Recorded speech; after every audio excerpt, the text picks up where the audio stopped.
안녕하세요. 윈들리 김 대표입니다. 이제 막 구매 대행을 시작하시려는 분들은 온라인에 물건을 올려서 열심히 판매할 생각에 설레기도 하고 걱정도 좀 되실 것 같은데요. 오늘은 구매 대행을 시작하려고 하시는 분들이 꼭 봐야 되는 내용을 가져왔습니다.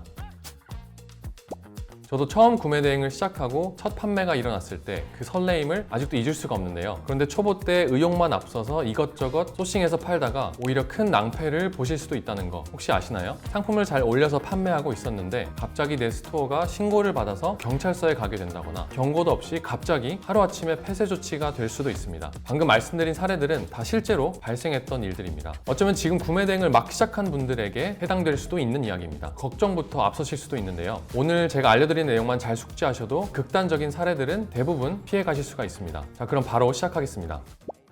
보통 이런 일들은 상품을 팔 때 판매 방법이 잘못되었거나 아니면 팔지 말아야 되는 상품들을 잘못 올려서 팔았을 때 대부분 발생하게 됩니다. 어떤 것들은 팔지 말아야 되고 어떻게 잘 팔아야 될까요? 우선 첫 번째로는 전환법이라는 것을 어느 정도 알고 계셔야 됩니다. 뭔가 법 이야기부터 나오니까 좀 부담되시나요? 하지만 최소한 알아야 하는 것들이 있으니까 알기 쉽게 간단하게 말씀드리겠습니다. 전환법이란 전기용품 및 생활용품 안전관리법을 줄인 표현인데요. 우리가 상품으로 스토어에 올리는 물건 중에는 이 전환법에 맞춰서 상품을 올려야 하는 것이 있습니다. 간단하게 말해서 어떤 상품들은 KC 인증을 받아야만 팔 수가 있다는 뜻입니다. KC 인증은 화재나 감전 같은 안전사고 방지를 위해서 기관으로부터 인증받은 제품만 판매하도록 하는 제도입니다. 크게 전기 컨센트가 들어가는 제품군들이 굉장히 많습니다. 조명이나 기계류 같은 게 해당된다고 할 수 있겠습니다. 여기 표에 나와 있는 것들은 상품 소싱 하시려는 그 리스트에서 처음에는 빼시는 것을 추천드립니다. 그럼 구매 대행 사업자들은 KC 인증이 필요한 제품은 아예 판매할 수가 없는 건가? 라는 궁금증이 생기실 수도 있습니다. 물론 판매할 수는 있습니다. 다만 국내에서 판매할 경우 KC 인증을 받는데 검증 시간이나 비용이 제품당 몇백만 원 그리고 기간은 몇 개월씩 들어가는 경우가 보통이기 때문에 다양한 상품을 빠르게 올려서 판매해야 되는 구매 대행 사업자분들과는 잘 맞지 않는 방법이라고 할 수 있겠습니다. 특히 초보일 때는 이런 위험성이나 사전 투자가 많이 들어가는 제품은 최대한 배제하는 것이 좋겠습니다. 뒤에서 자세히 말씀드릴 내용이지만 만약에 이런 제품을 잘못 올리시게 되면 바로 관련 업체나 경쟁사 업체에서 신고가 들어올 수도 있고 마켓 측에서 어떤 경고나 불이익을 통해서 행정적 벌금 같은 그런 처분들을 받으실 수도 있습니다. 두 번째로는 지재권이라고 부르는 내용이 있는데요. 지적 재산권을 줄여서 표현하는 단어입니다. 간단히 말해서 누군가의 지적 창작물의 그런 권리를 보호해주는 법이라고 생각하시면 될 것 같습니다. 그럼 이게 왜 중요할까요? 쉽게 말씀드리면 여러분들이 상품을 마켓에 올리실 때 상품의 제목이나 상품을 설명할 상세 페이지가 있어야 되잖아요. 이때 사용되는 상품명이나 브랜드명 그리고 상품을 보여주는 이미지 같은 게 여기에 해당된다고 볼 수 있겠습니다. 여러분이 아무 상품명이나 마구 올리시다가 다른 사람이 먼저 등록해 놓은 상품명이 있을 경우에는 그 회사가 손해배상을 청구할 수도 있습니다.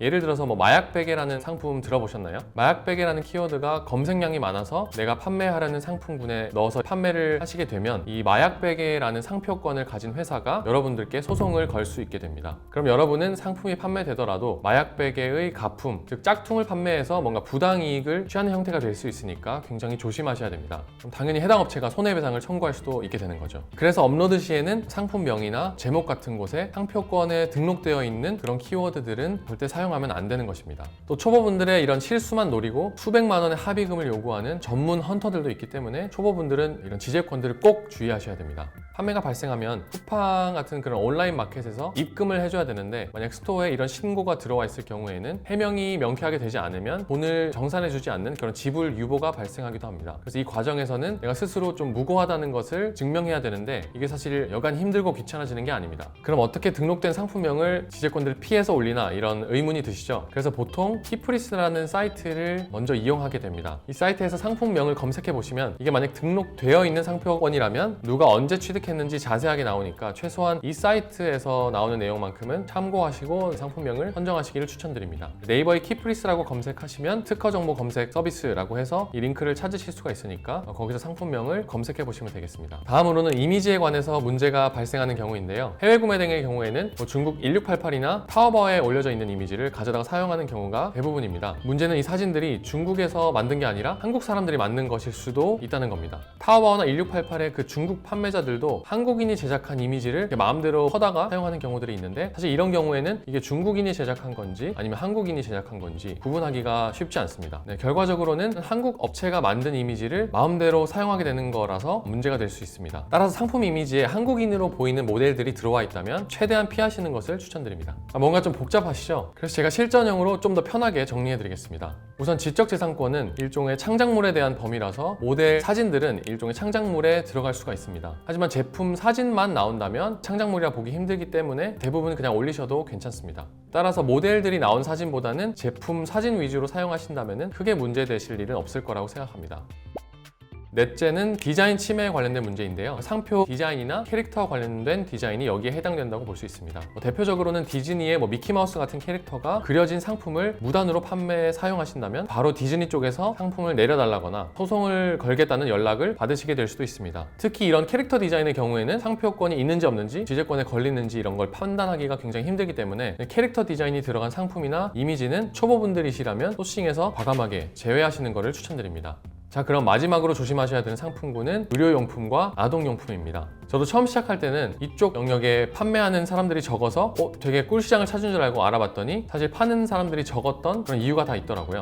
우선 아동용품의 경우에는 14세 미만의 유아용품은 무조건 KC 인증이 있는 상품들만 판매가 가능합니다. 아기 몸에 닿는 상품 대다수가 구매 대행으로는 판매가 굉장히 힘들다, 거의 불가능하다라고 생각하시면 될 것 같습니다. 만약 어린이 제품인지 아닌지 해당 상품을 확인해보고 싶으시다면 네이버에 해당 상품을 검색해보시고 공식 사이트에 KC 어린이 인증 제품 이런 형태의 단어들이 나온다면 구매 대행으로는 판매가 불가능하다고 보시면 되겠습니다. 그리고 의료용품 그 관련된 상품들 역시 초보분들께서는 소싱하지 않으시는 걸 추천드립니다. 특정 질병이 치료된다 라는 단어를 쓰는 것도 허위 과대 광고로 문제가 될 수 있기 때문에 상품에 관련된 허가 없이는 의료 제품을 판매할 수가 없게 되는 것입니다. 그럼 어떤 기준으로 이게 의료 제품인지 아닌지가 구분될까요? 사실 좀 번거로운 영역이기도 한데요. 기본적으로는 의료기기법을 참고하시면 의료기기 급수들이 나뉘어져 있는데 거기에 따라서 상품군을 확인하실 수가 있습니다. 사실 그런 규정을 읽어봐도 의료 지식이 없는 일반인이 판단하기에는 좀 힘들 수 있기 때문에 관할 구청에도 제가 통화로 문의를 해봤지만 이 부분도 담당자가 자세히 모르는 경우도 있고 아니면 담당자분이 좀 임의로 판단해서 알려주는 경우도 있었습니다.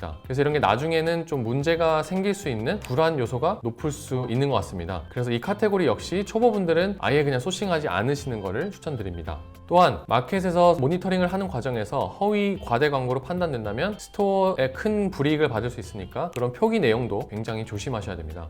나머지 카테고리들은 KC 인증 없이 상품을 판매하실 수가 있습니다. 사실 구매대행 판매자는 이 상품이 구매대행이라는 것을 소비자에게 알려줘야 될 의무가 있습니다. 잊지 말고 상세 페이지 안에 이 제품은 구매대행을 통해서 전환법에 따른 안전관리 대상 제품임 이런 문구들을 꼭 넣어주셔야 됩니다.